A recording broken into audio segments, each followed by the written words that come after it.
Hi, David Erdos back with a new poem and a change of scene.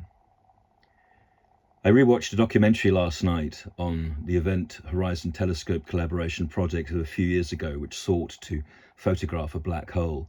And as many of the poems on this channel are concerned with the various forms of abyss or black hole around which we are skirting or headed towards, the poem seemed apt.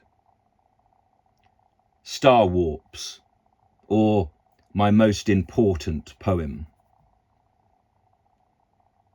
I have that first EHT collaboration photo of a black hole on my phone, where light is bent, even folded, and with all of the known disappearing into the kind of dark that scares black. Although a soft shadow still falls, despite the bright event horizon penumbra, alongside my need to succumb or surrender, as if our sole point and purpose was to be a kind of catalyst for attack.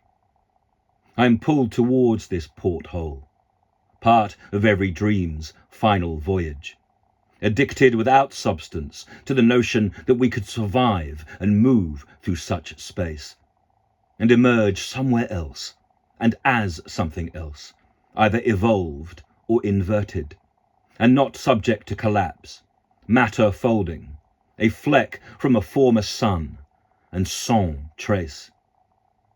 In this single image sits death, sits life itself, God and future.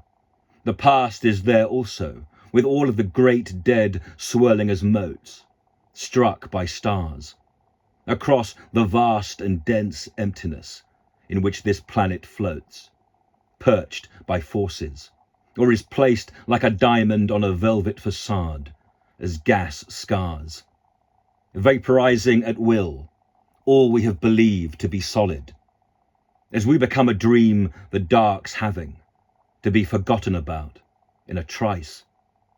Stars taste us, light too, as it licks and leaves for fresh regions, places where wonder is legion and memory a lost vice.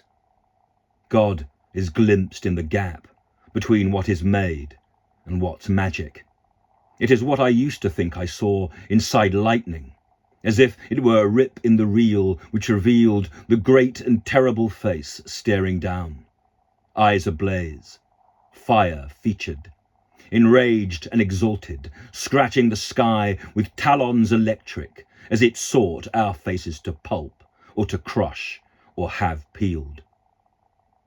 Only it is not that, this place where nothing is suspect, and where the love of even Osiris and Isis is no more than a neutron, and so much less than a quark, and where there is only strangeness and charm, just as true alien life can be sourced beneath oceans, and where the earth has a mirror for what it can't see in said dark. Beyond this black hole breach possibly rests the realm of new colours, crests to contain all of the things unimagined, including the birth of each new universe from a spark, a space where the human brain needs new skin with which to house comprehension, and where the new tension between so-called maker and made redefines what existence can be. Once free of flesh, do ghosts go there?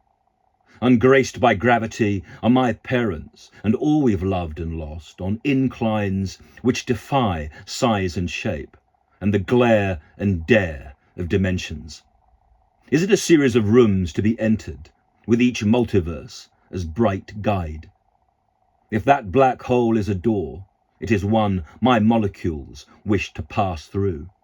If it is a pre-Galilean flat, let me topple and duly vaporize, heat as bride, and no longer be as we are, lost to the stars, struck from surface.